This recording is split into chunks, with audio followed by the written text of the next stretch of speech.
Olá, bom dia, bem-vindos à nossa aula. Vamos dar continuidade aos assuntos que foram abordados anteriormente.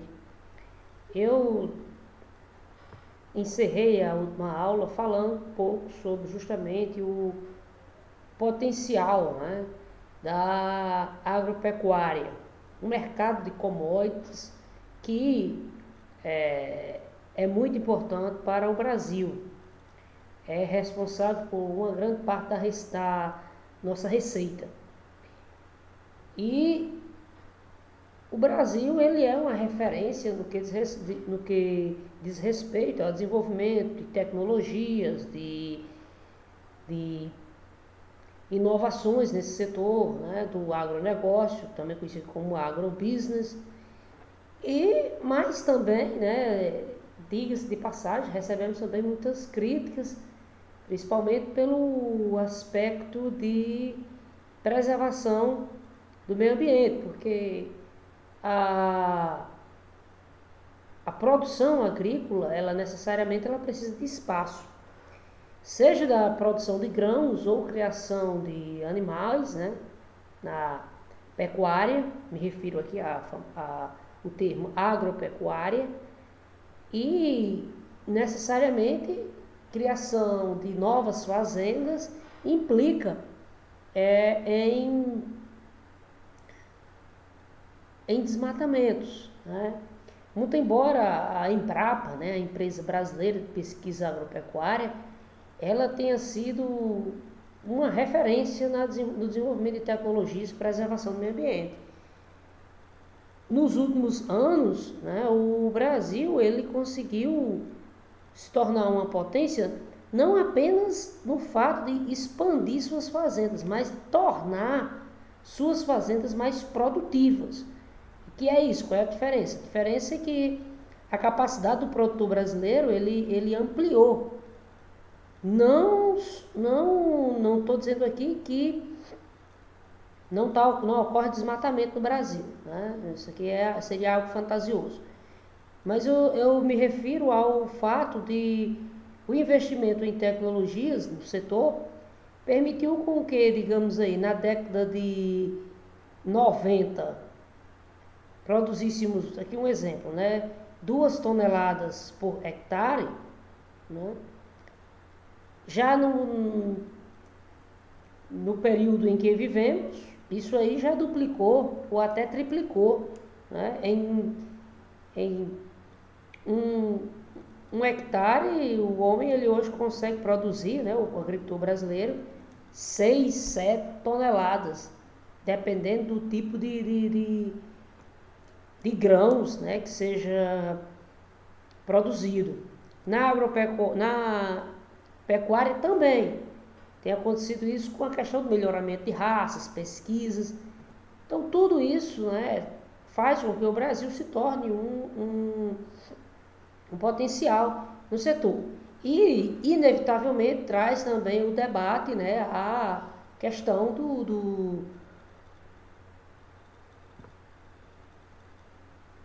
da preservação do meio ambiente. Avançando mais aí, né, na página 23 do nosso livro, vocês observarão, certo? A propaganda, né? A globalização ela não existe sem a propaganda. E isso eu já falei várias vezes com vocês. Então, como visto, né, as informações, certo?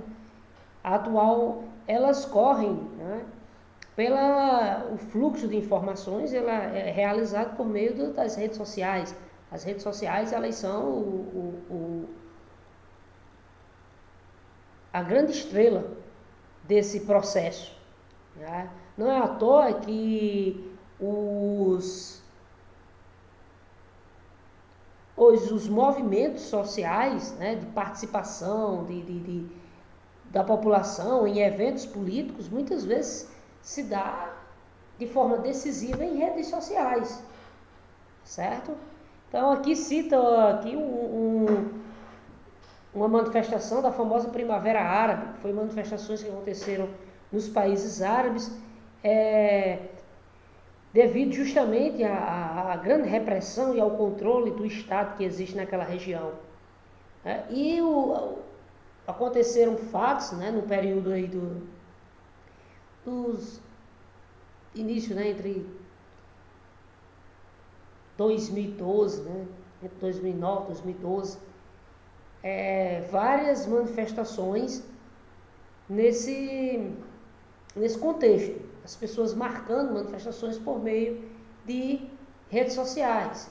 Aqui no Brasil também, né, nós vivenciamos esses movimentos, né, manifestações por meio de redes sociais.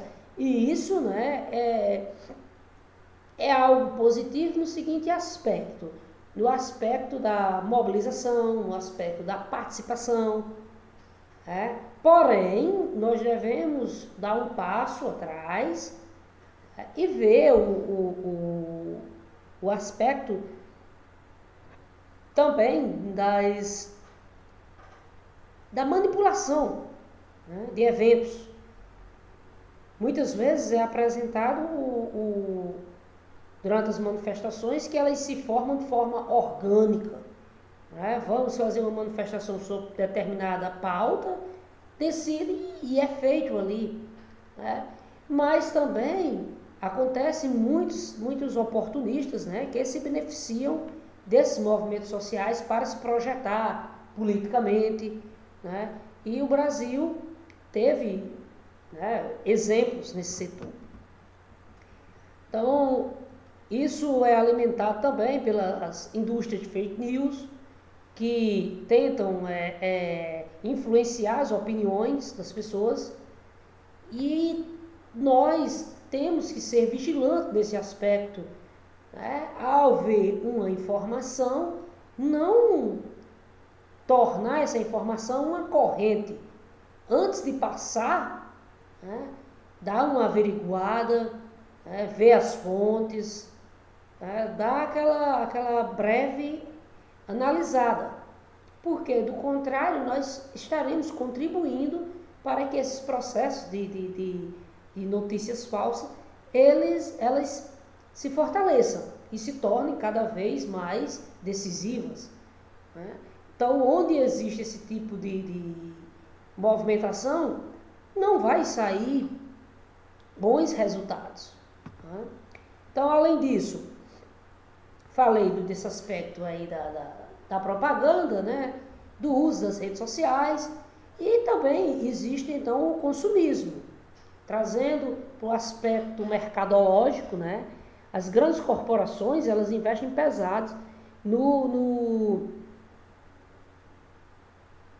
na multiplicação do seu capital, e para conseguir esse fim, o meio que ela utiliza é a propaganda, né? A propaganda direcionada para determinado, é feito toda uma pesquisa, né?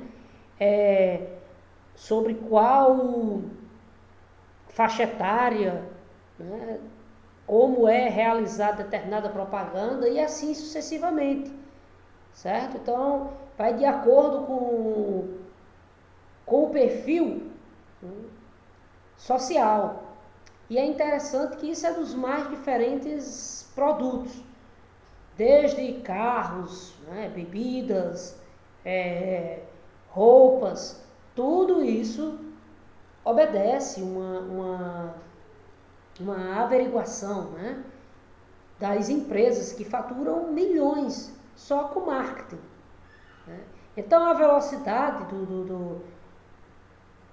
do consumo, né, e da utilização de produtos, né, faz com que a tecnologia ela seja, de certa forma, os produtos eles sejam praticamente descartáveis em um curto espaço de tempo, certo? Em um curto espaço de tempo. Isso, para que esse ciclo ele continue, constantemente as pessoas são envolvidas em maciças campanhas, né, de propagandas incentivando o consumismo. E isso traz também um ponto muito negativo, né, que é o que eu já debati inclusive com vocês, a relação de atribuir, né, inclusive, ao nosso bem-estar, relacionar o nosso bem-estar com a nossa capacidade de consumo. Isso torna muito perigoso e impõe, principalmente para o público mais jovem, né, padrões, padrões a ser seguido. Consumo de determinados produtos. O que na nossa linguagem mais popular, as pessoas buscam o famoso termo da ostentação. Seja consumindo produtos eletrônicos, roupas, festas, carros, tudo isso é envolvido em uma maciça propaganda do consumismo, em um simbolismo. E as redes sociais, elas, digamos assim, elas turbinam essa propaganda. Observe bem, pessoal, o que acontece em redes sociais como Instagram, o que é exposto. Né? Então, geralmente é coisas fúteis. No fim de todo esse contexto, né, é uma futilidade que as pessoas passam a valorizar. Então, aqui um exemplo, né, como os celulares, né, eles se tornaram praticamente produtos descartáveis em pouco tempo. Né? E isso tem também gerado um problema ambiental, que é o lixo digital. O lixo digital, nós não sabemos praticamente para onde vai o fim desses produtos, né? Se vocês observarem aí a faixa etária de vocês, né? Façam uma leve introspecção, raciocínio aí, uma média de quantos produtos eletrônicos, só o celular, peguem apenas o celular, por exemplo. Vocês, nessa curta vida que vocês têm ainda, no máximo aqui uma faixa etária de 12 anos, 14 anos, quantos celulares vocês já possuíam? Está aqui uma média razoável aí de 2 a 3 celulares, no mínimo. Pergunta, para onde foram esses produtos? Esses celulares quando vocês substituíram ele? Então, o planeta novamente entra naquela discussão ambiental. Né? Embora muitos chamem os ecologistas de ecochatos, né? Mas isso é preocupante porque esses produtos têm produtos tóxicos, substâncias tóxicas, né?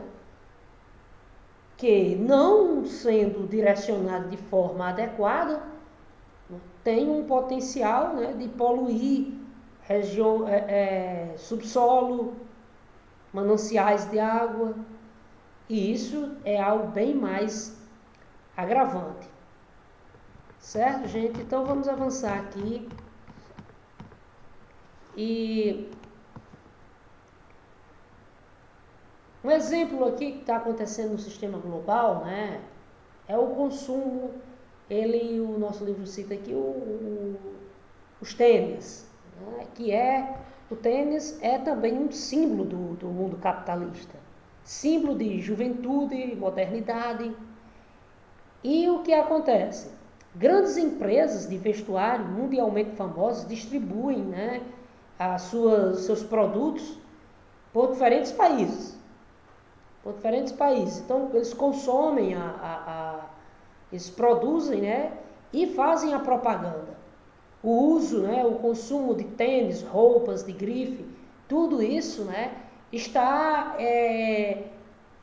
relacionado a estrelas de Hollywood ou a grandes atletas. Né? No caso dos tênis, né, as marcas ligadas a tênis, está sempre ligada a grandes atletas. Se vocês observarem, assistirem uma competição, as Olimpíadas, por exemplo, existem os patrocinadores, e observem lá, né, a quantidade, as marcas que predominam naqueles patrocínios, daqueles atletas milionários, né, são patrocínios gigantescos. Justamente por quê? Porque ali vai passar para o mundo todo aquela propaganda, certo? E principalmente quando o atleta, ele, no caso aqui das Olimpíadas, ele é o medalha de ouro. Qual é a empresa que patrocina? Você pega aqui um cara como o Usain Bolt, né? Então, o jamaicano. Então, vai lá que ele tem um patrocínio, né? Um contrato com determinada marca esportiva. Então, tudo isso, pessoal, é muito bem pensado pelos marqueteiros. Então, com o acesso às facilidades que a globalização proporciona, essas empresas, cada vez mais, elas buscam mais lucro. E para conseguir esses lucros, então, atualmente existe o contexto da famosa fábrica global. O que é isso? Porque antes existia a ideia de que as principais fábricas do mundo, elas estavam localizadas nos países mais ricos. Só que isso mudou de concepção. Isso mudou graças ao desenvolvimento de setores como transporte, né? Setores como transporte, me refiro aqui a navios, aviões, que permitiu com que o deslocamento em escala planetária seja cada vez mais rápido. E isso permitiu uma logística de produção também. E aí faz com que, é por isso que existe o termo fábrica global. Uma empresa localizada na Alemanha, ela desenvolve o seu projeto na Alemanha. Ela cria a ideia lá de seja uma marca de tênis. Esse projeto, ele vai ser utilizado, vai ser explorado o látex, que é utilizado nesses tênis, né? O couro, vai ser comprado no Vietnã,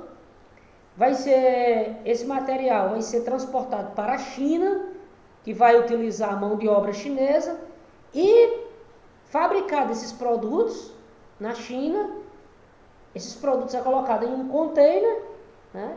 E vai ser vendido no shopping center de Natal, Fortaleza, São Paulo.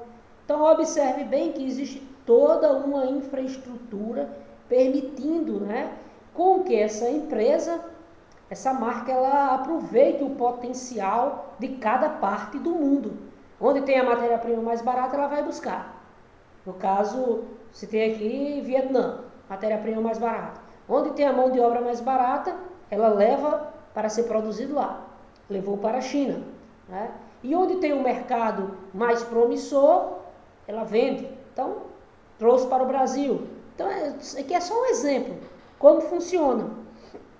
Então, em muitos casos, os trabalhadores envolvidos, né, são contratados por empresas terceirizadas, a conhecida terceirização. É você atribuir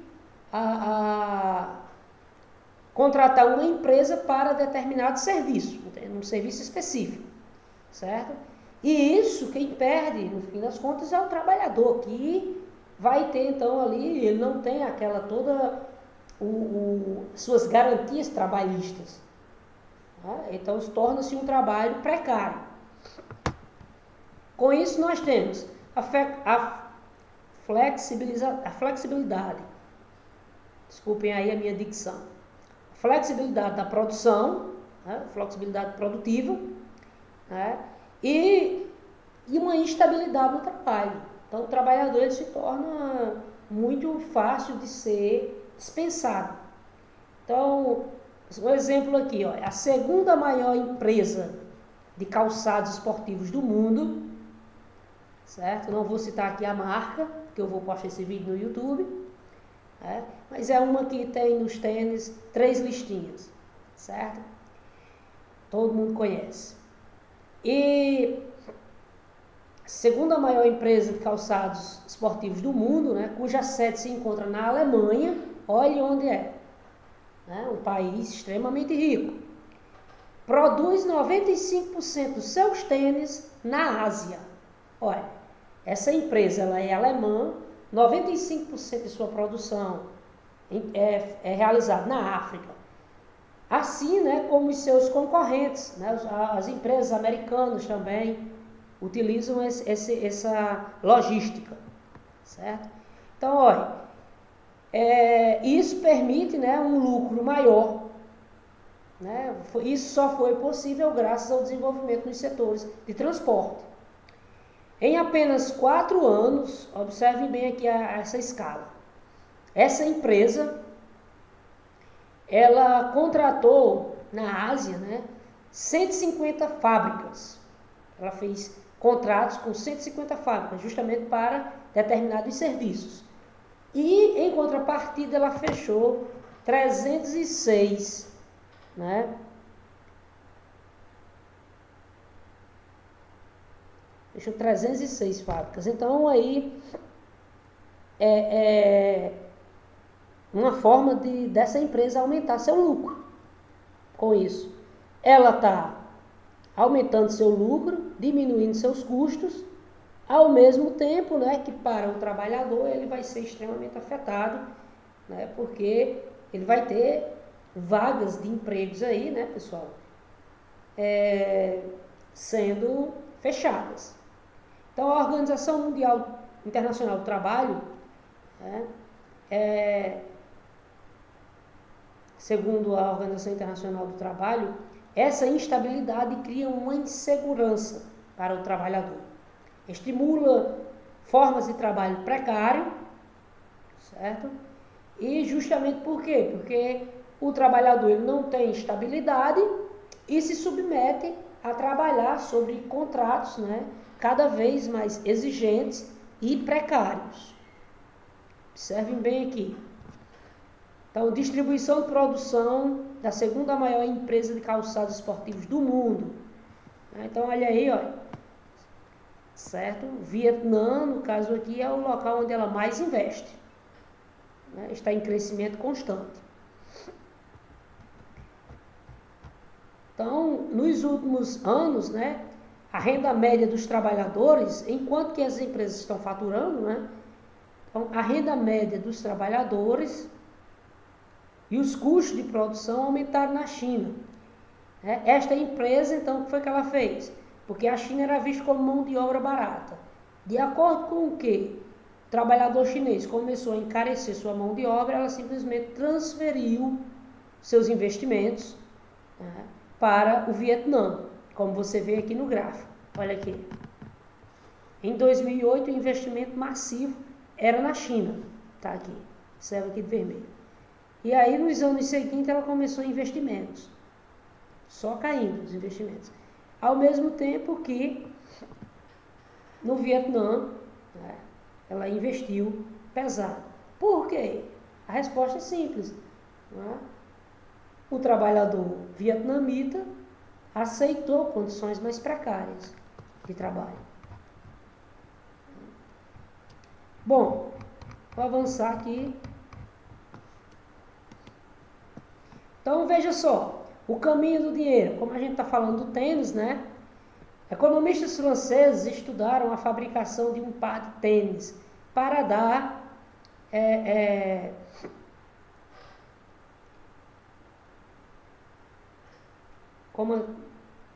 deixa eu só ver como é que eu explico isso, pessoal.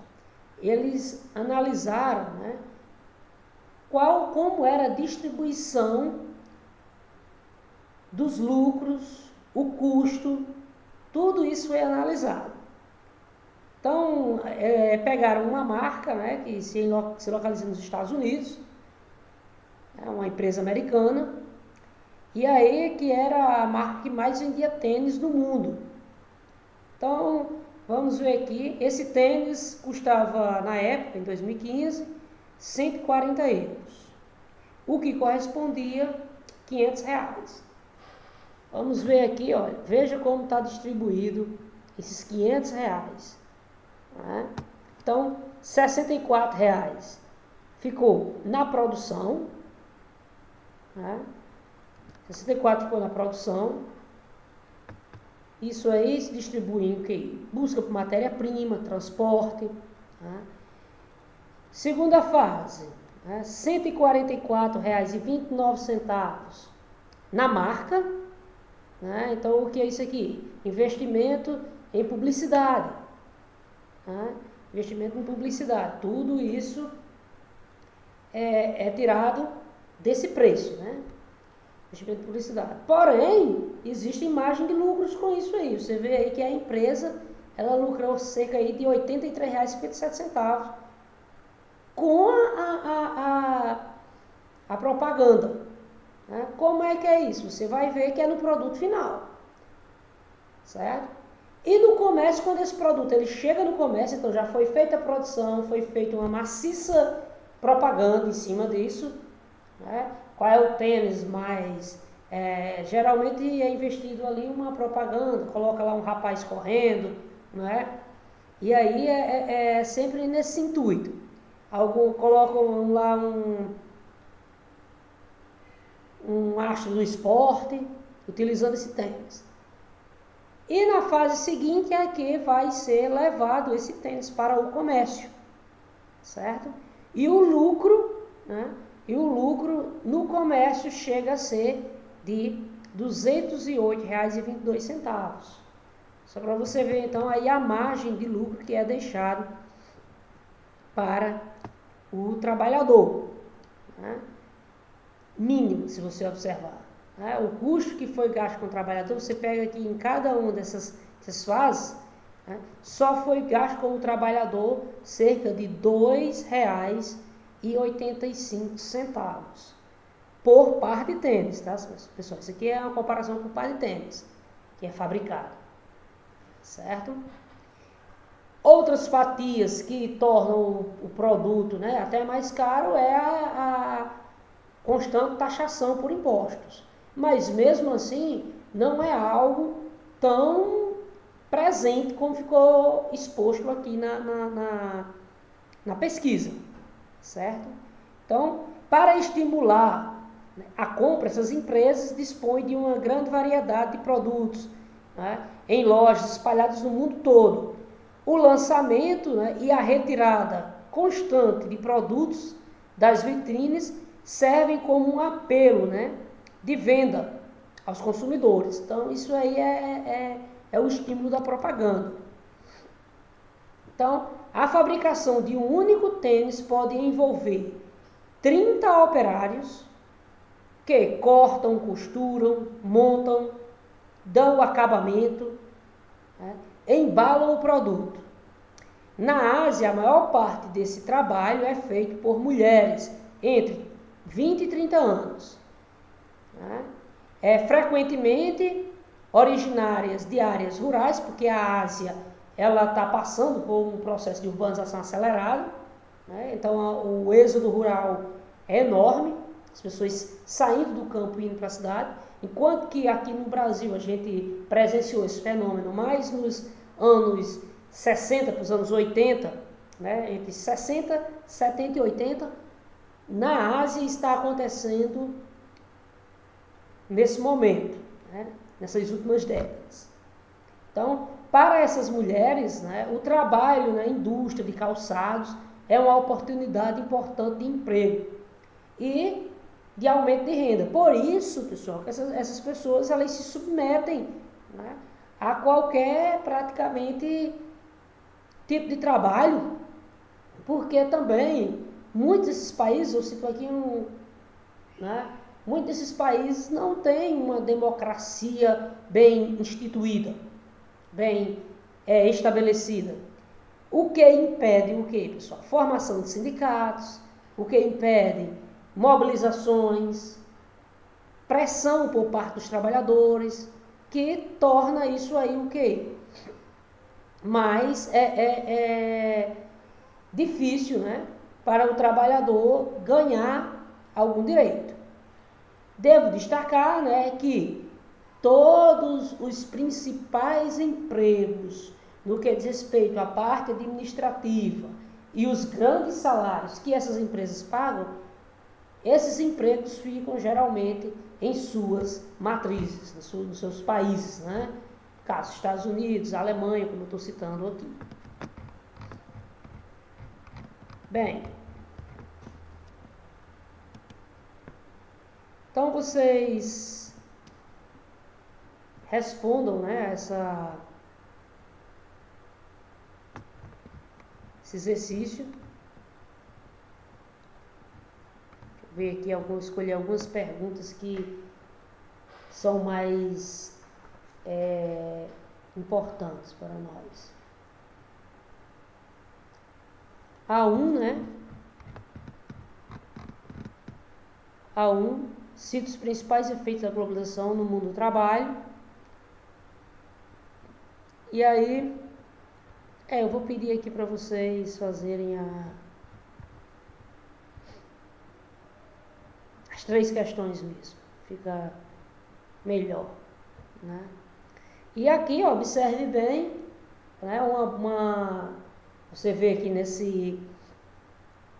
nessa questão 3, né, você vê toda uma crítica ao processo de globalização, né? Então, você vê aí a professora dizendo, vamos falar sobre as vantagens da globalização. No entanto, você vê um planeta de forma desproporcional. O hemisfério norte, ele apresenta-se maior, enquanto que o hemisfério sul, ele apresenta-se menor. Qual é a interpretação sobre isso?